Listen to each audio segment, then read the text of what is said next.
নমস্কার বন্ধুরা, আমার চ্যানেলটা সবার প্রথমে আপনারা আগে সাবস্ক্রাইব করে দেবেন। আর তাহলে সবার আগে যে কোনো রান্নার রেসিপি আপনি আগে দেখতে পাবেন। আর যদি কিছু জিজ্ঞাসা থাকে তাহলে কমেন্ট করে অবশ্যই জানাবেন, আর লাইক করতে ভুলবেন না। তাহলে আজকে আমি আমার রান্নাঘরে বন্ধুরা বানাচ্ছি ভেটকি মাছের পাতুরি। তাহলে চলুন ঝটপট দেখে নিই ভেটকি মাছের পাতুরি। বন্ধুরা, আজকে আমি শুরু করছি আমার রান্নাঘরে ভেটকি মাছের পাতুরি। ভেটকি মাছ দিয়ে অনেক রকম কিছু হয় বানানো, তাই আমি প্রথমেই দিয়ে দিচ্ছি ভেটকি মাছগুলো ভালো করে ধুয়ে পরিমাণ মতো নুন আর লেবু দিয়ে ম্যারিনেট করে 10 মিনিট রেখে দেবো।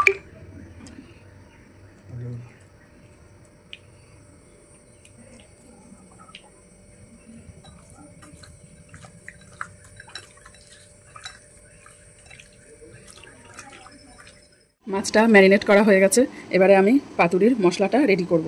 এই যে আমার সর্ষেটা আগেই মিক্সিতে পেস্ট করে নিয়েছিলাম, মিক্সিতে পেস্ট করে রাখা আছে এটা মশলাটা, সর্ষেটা। এবারে নেব একটু 4 চামচ পোস্ত আর হচ্ছে কটা কাজু বাদাম। এগুলো আপনারা মিক্সিতেও করে নিতে পারেন, তবে মিক্সিতে করলে একটু মানে জল জল ভাবটা একটু বেশি দিতে হয়। আর শিলনোড়ায় যদি বাটেন তাহলে মশলাটা একটু ড্রাই হবে, তাই জন্য আমি একটু এটা শিলনোড়ায় বেটে নেবো।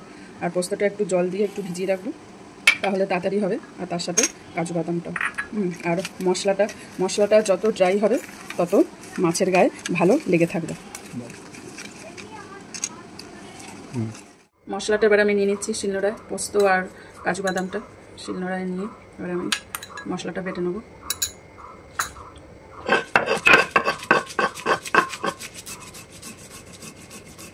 মশলাটা যত ড্রাই হবে তত ভালো হবে। আমার শিলে এই যে পোস্ত, কাঁচা লঙ্কা আর এই কাজু বাদাম এটা বাটা হয়ে গেছে, এটা একদম ড্রাই করে বেটে নিয়েছি। আর এই যে সর্ষে, এবার মাছটা ম্যারিনেট করার পরে মাছটা আমি আর একটু ধুয়ে নেবো, ভেটকি মাছটা ধুয়ে এবার এর মধ্যে সব মশলাগুলো আমি মাখাবো। মশলাগুলোতে সুন্দর করে ভালো করে মাখিয়ে নেবো।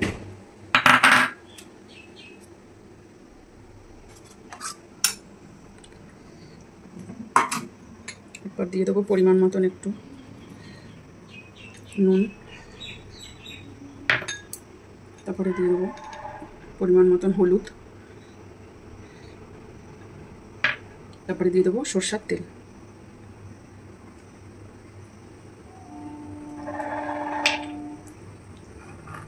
দিয়ে মাছগুলোকে সুন্দর করে ভালো করে মাছের গায়ে মশলাগুলোকে মাখাবো।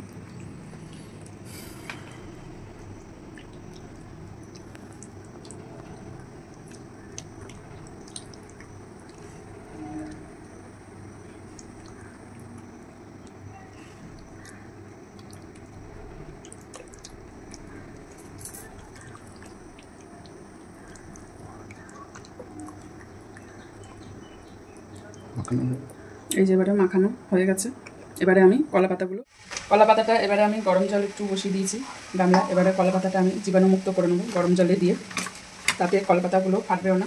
তো কলা পাতাটা গরম জলে দিয়ে তারপরে আমি এর মধ্যে পাতুরিগুলো দিয়ে দেবো।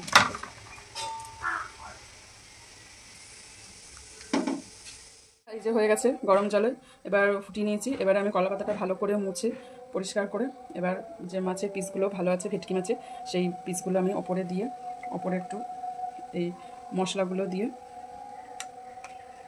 1 চামচের মতন সরষের তেল দিয়ে দেবো ওপরে, দিয়ে তারপরে একটা ওপরে কাঁচা লঙ্কা দিয়ে দেবো, দিয়ে আমি ঠিক এইভাবে মুড়াবেন, দিয়ে এইভাবে মুড়িয়ে এবার আমি সুতো দিয়ে বেঁধে দেবো। সুতো দিয়েও বাঁধতে পারেন বা আপনারা টুথপিক দিয়েও বাঁধতে পারেন। সুতো দিয়ে বাঁধলেই বাঁধাটা বেশি ভালো হবে, তাহলে আর খুলে যাবে না সহজেই। এইভাবে সবগুলোকে আমি রেডি করব। এইভাবে এটা আমি কলা পাতাটা দেওয়ার সময় পাতুরিটা এটা হাই ফ্লেমে দিলে হবে না, তাহলে কলা পাতাটা পুড়ে যাবে, তাই জন্য এটা আমি একটু লো ফ্লেমে দিয়ে নেবো। এটা লো ফ্লেমে দিয়ে এবারে ঢাকনাটা দিয়ে আমি ঢেকে দেবো, ঢেকে রাখবো 10 মিনিট ঢেকে রাখবো। ঢাকনাটা তুলে আমি একটু মাছগুলো একটু এপিট ওপিট করে নেবো।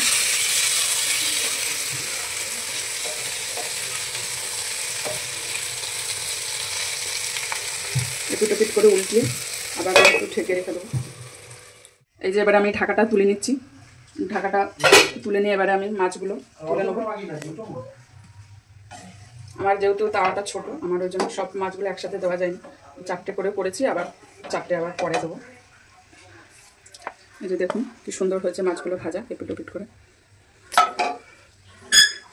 এটা দেখুন খুব সুন্দর হয়েছে, এই যে খুব ভালোভাবে সেদ্ধ হয়েছে, আর দেখতেও খুব সুন্দর হয়েছে, আর কালারটা টেস্ট গন্ধটাও খুব ভালো বেরিয়েছে। এরপরে আমি আসবো আবার, আমার রেসিপিটা আপনারা বাড়িতে অবশ্যই ট্রাই করবেন, ভালো লাগলে আমার চ্যানেলটাকে সাবস্ক্রাইব করে দেবেন। এরপরে আবার আমি আসবো আমার রান্নাঘরে আবার অন্য নতুন কোনো রেসিপি নিয়ে। টাটা বাইরে বন্ধুরা, আপনারা সবাই ভালো থাকবেন, সুস্থ থাকবেন।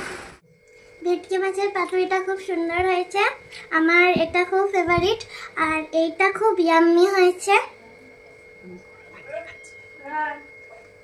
গরম গরম ভাত আর ভেটকি মাছের পাতুরিটা খেতে কিন্তু খুব ভালো লাগছে।